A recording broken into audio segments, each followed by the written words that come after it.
आम चोर चुड़ैल। गर्मी के दिनों में रमा यूके से अपनी पढ़ाई पूरी करके अपने गांव वापस आती है। कैसी हो बेटा, कैसा रहा सफर? मैं और तेरे बाबा तुझे देखने को तरस रहे थे। मैं बिल्कुल ठीक हूँ माँ, आप लोग अपना बताओ। इतने दिनों बाद अपने गांव आकर बहुत अच्छा लग रहा है। बहुत हल्का महसूस कर रही हूँ यहाँ पर।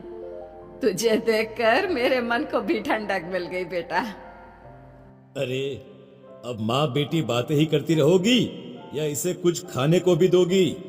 अरे इतने दूर से आई है, भूख लगी होगी। हाँ माँ, बहुत जोरों की भूख लगी है। मैं मुंह हाथ धोकर आती हूँ तो जल्दी से खाना लगा दे। सविता रमा को खाना देती है और उसके पास ही बैठ जाती है।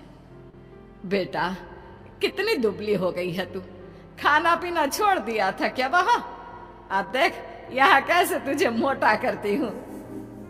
सविता चुपके से रसोई में जाकर आम ले आती है। आम को देखकर रमा की खुशी का ठिकाना नहीं रहता। खाना छोड़ रमा आम पर झपट पड़ती है और कहती है, तुम बहुत अच्छी हो माँ। आम खाने को तरस गई थी मैं वहां पर। तुम्हें तो सब कुछ पता है। आखिर माँ जो हूँ तेरी। खाना पीना खाकर दोनों माँ बेटी आराम करने कमरे में चले जाते हैं। शाम को रमा उठती है और बाहर गांव में घूमने जाने की इच्छा जताती है। माँ मैं बाहर टहलने जा रही हूँ। ठीक है चली जा, लेकिन रात होने से पहले आ जाना बिटिया। रमा खेतों के पास टहल रही होती है, तभी उसे पास की गुफा से किसी के रोने की आवाज सुनाई देती है। वो सहम जाती है, पर फिर हिम्मत करके उस गुफा की तरफ जाती है और उसके दरवाजे को खोल देती है। कौन है? कौन रो रहा था? तभी उसके सामने लंबे दांत, बड़े बड़े नाखूनों में चुड़ैल आकर खड़ी हो जाती है। चुड़ैल? मैं आजाद हो गई। अब मैं तुम्हारे शरीर का इस्तेमाल करके इस गांव के सारे रसीले आम खा जाऊंगी। गर्मी का मौसम आया, रसीले आम साथ लाया।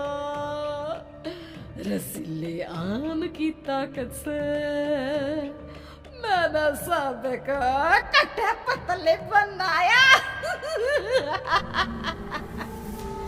मुझे छोड़ दो, मैं अब कभी यहाँ नहीं आऊंगी।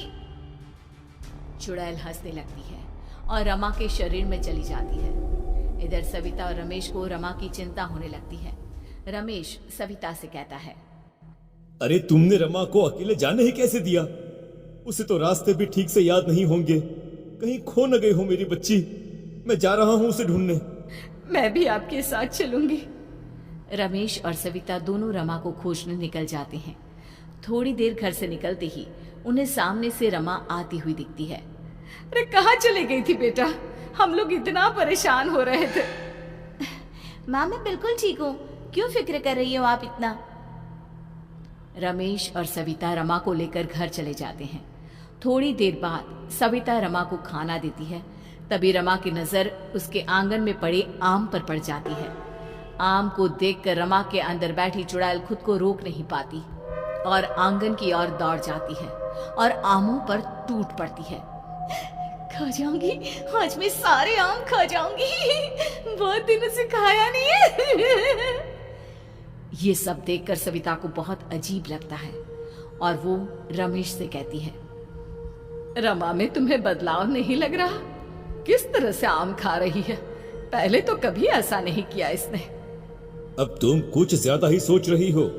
अरे बच्ची है, इतने दिनों से आम नहीं देखे हैं तो मन चला गया होगा।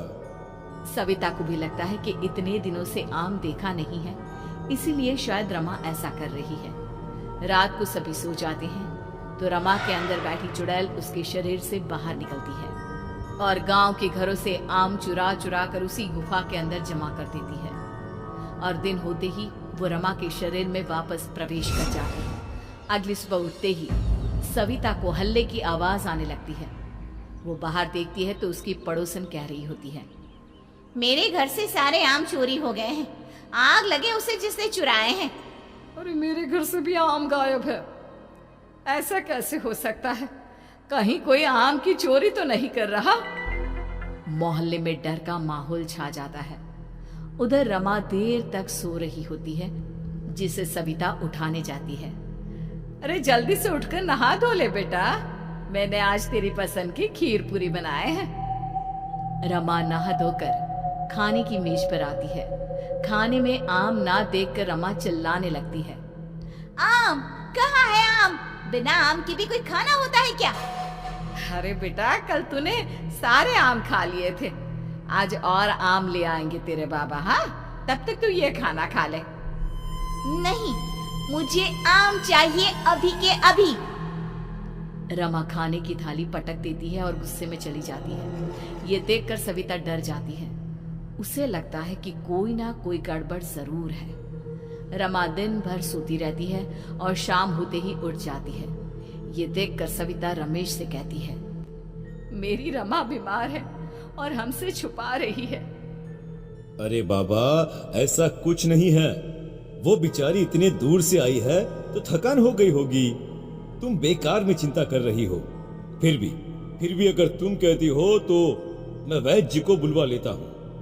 वैद्य जी रमा को देखकर कहते हैं, बिटिया को कमजोरी हो गई है, जितना ज्यादा हो सके उसे खिलाइए पिलाइए, सब ठीक हो जाएगा।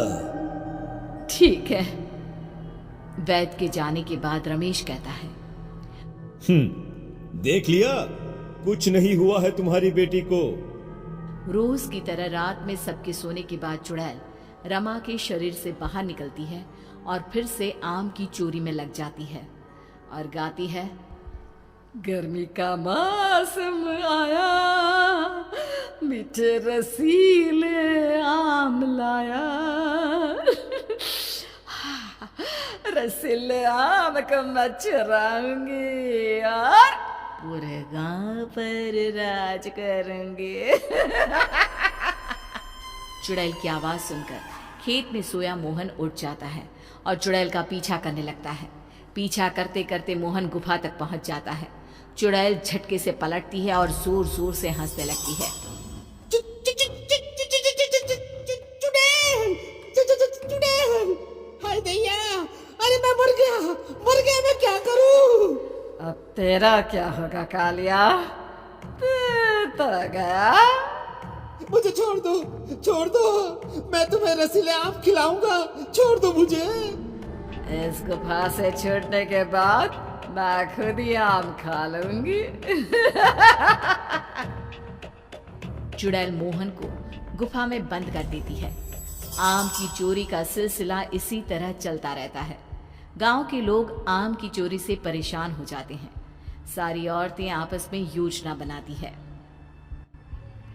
अब हम आम को अपनी अपनी रसोई के बाहर किसी ऊंची जगह पर रख देंगे और रात भर देखेंगे कि कौन आम की चोरी कर रहा है। जैसे ही चोर आम चुराने आएगा, हम उसे रंगे हाथों पकड़ लेंगे। हाँ, हम ऐसा ही करेंगे। सभी औरतें यही करती है। रात में चुड़ैल को देखकर औरतों के पसीने छूट जाते हैं और सुबह होते ही पूरे गांव के लोगों को पता चल जाता है कि आम कोई चोर नहीं, चुड़ैल चुराती है। सब सरपंच के पास पहुंच जाते हैं और उसे सब कुछ बता देते हैं। क्या कह रहे हैं आप लोग? अगर आपकी बातें सच हैं, तो इसका मतलब वो चुड़ैल वापस आ गई है, लेकिन उसे खोला किसने? कौन चुड़ैल?